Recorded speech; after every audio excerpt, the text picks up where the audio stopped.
दोस्तों, आज हम प्रॉफिट एंड लॉस की यूनिट 5 को शुरू करने जा रहे हैं, जिसमें हम प्रॉफिट और लॉस के जितने भी क्वेश्चन होंगे हम एलिगेशन से करेंगे। एलिगेशन से करके देखेंगे।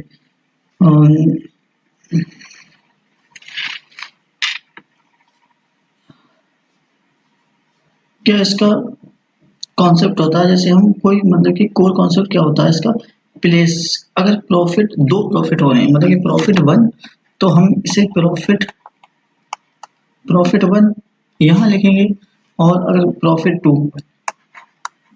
टू यहाँ, और टोटल जो प्रॉफिट होगा ओवरऑल, सो प्रॉफिट होगा, टोटल प्रॉफिट होगा जो ओवरऑल मीन प्रॉफिट होगा जो, तो टोटल प्रॉफिट वो हम यहाँ रखेंगे, टोटल प्रॉफिट परसेंटेज।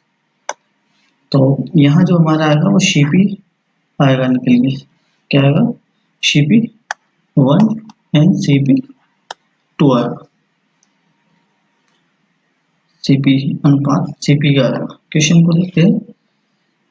कह रहा है कि एक दुकानदार के पास 50 किलो चावल है, वह इसका एक हिस्सा 8% लाभ पर और शेष 18% लाभ पर बेचता है। कुल मिलाकर 14% का लाभ होता है। तो 8% के लाभ पे तो 8% यहाँ लिख, शेष 18%, तो शेष 18% इधर लिख ली। टोटल जो कुल मिलाकर उससे लाभ होता है वो 14% होता है, 14% होता है। तो इसमें से इसे घटाएंगे तो कितना बचेगा, 18 माइनस 4। यहाँ कितना आ जाएगा, 18 में से 14 गया, ये आ जाएगा 4। यहाँ 14 में से 8 गए, यहाँ आ जाएगा 6, 4:6। तो 18 में से 14 गए, यहाँ 4 बचेंगे, और 14 में से 8 गए, यहाँ 6। तो ये रेशियो हमारा हो जाएगा 2:3। इस मतलब ये दे कितना रखा है, टोटल कितना होगा 5। 5 की वैल्यू कितनी दे रखी है, ये 50 किलो। टोटल कितना है दुकानदार के पास, 50 किलो। 5 की वैल्यू 50 और 1 की वैल्यू कितनी हो जाएगी, 10। तो कह रहा है 18% लाभ पर बेची गई मात्रा। तो 18% लाभ पर बेची गई मात्रा जे है 3, तो 3 इंटू 10, 30 किलोग्राम। ये इसका आंसर हो गया। कह रहा है एक व्यक्ति ने 900 रुपए 900 में 2 कुर्सियां खरीदी। भाई एक को 20% हानि पर, 20% मतलब पहली को वो 20% हानि पर बेच रहा है।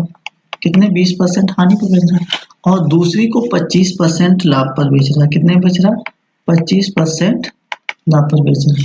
कुल मिलाकर उसे ना तो लाभ होता है और ना ही हानि, मतलब ये 0% का ओवरऑल होता है। तो 25 में से 0 हटाएंगे तो 25 बचेगा, यहाँ रेशियो हो जाएगा।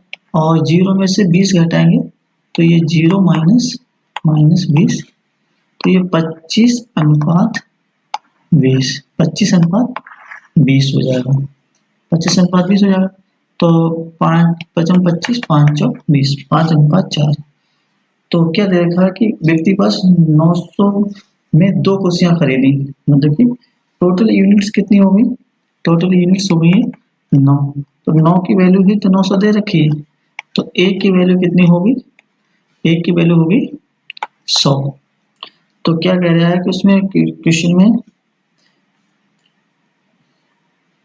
प्रत्येक कुर्सी का सीपी बताओ। तो एक की वैल्यू 100 है, इसका 500 हो जाएगा, इसका 400 हो जाएगा, 100 इंटू 100 से गुणा हो जाएगी। सीपी पहली कुर्सी का मूल्य है जो 500 हो जाएगा, दूसरी का 400 हो जाएगा। चलिए क्वेश्चन 3 को देखते हैं। एक व्यापारी के पास 1000 किलो चीनी है, जिसका कुछ हिस्सा वह 8% लाभ पर, कितने में, 8% लाभ पर, शेष 18% लाभ पर, उससे कुल 10% का लाभ होता है। 8% लाभ पर बिजली की मात्रा कितनी हो जाएगी, तो इसे भी इसे कहते हैं 8% लाभ पर, दूसरा हिस्सा उसका 18% लाभ पर, टोटल उसे 10% का लाभ होता है। तो 18 में से 10 गए, 8 बचे, और 10 में से 8 गए 2, तो 4:1 हो जाएगा, 4:1। तो ये 5 की वैल्यू ये कितनी यूनिट हो जाएगा, टोटल 5 की वैल्यू कितनी दे रखी है, 1000 किलो। कितनी दे रखी है, 1000 किलो। तो एक की वैल्यू कितनी हो जाएगी, 200। कितनी हो जाएगी, 200। एक की वैल्यू 200 हो जाएगी। और हमसे पूछ कितना रहा, 8 क्वांटिटी ऑफ 8%, मतलब कि 8 8% लाभ पर बेची गई मात्रा कितनी होगी? ये है 4 यूनिट। 8% पर बेची गई मात्रा कितनी? 4 यूनिट। तो 4 इंटू 200 हो जाएगी 800 किलोग्राम। कितनी हो जाएगी? 800 किलोग्राम। देखिए, एक व्यक्ति ने 2300 में 2 घड़ियां खरीदी। उसने एक को 12% के लाभ पर, दूसरे को 20% की हानि पर, और उसे दोनों घड़ियों के लिए समान विक्रय मूल्य प्राप्त हुआ। घड़ियों का क्रय मूल्य क्या है? जब एसपी समान विक्रय मूल्य प्राप्त हुआ, जब एसपी समान हो, जब यहाँ पर एक देख लो कि जब एसपी समान हो, एसपी जब एसपी समान होता है तो सीपी का अनुपात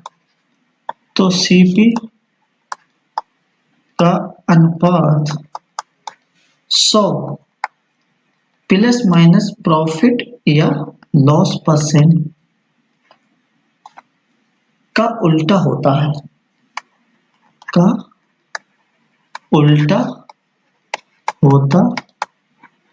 एक बार नोट करके लिख लो।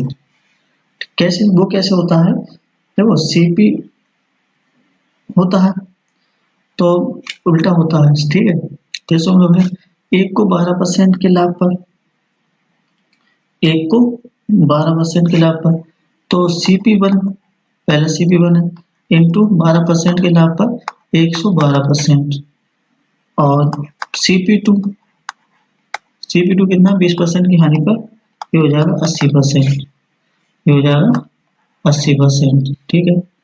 तो CP1 और CP1 अपॉन CP2 हो जाएगा 80/112, तो 5 16 5/7।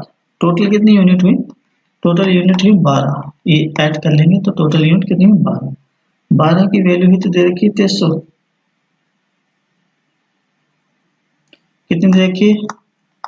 2300।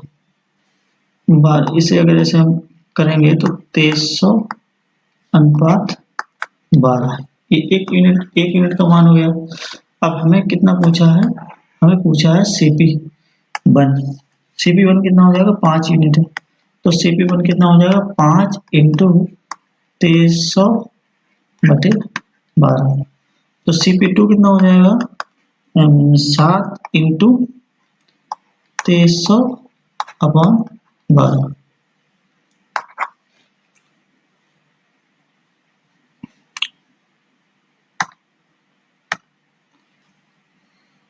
दोस्तों, यूनिट 5 जो प्रॉफिट लॉस की एलिगेशन के सवाल यही फिनिश होते हैं। इसी टाइप के और भी सवाल की PDF मैं टेलीग्राम चैनल एजुशन पर अपलोड कर दूंगा। उन सवालों को करें और उनके आंसर कमेंट बॉक्स में ज़रूर बताएं।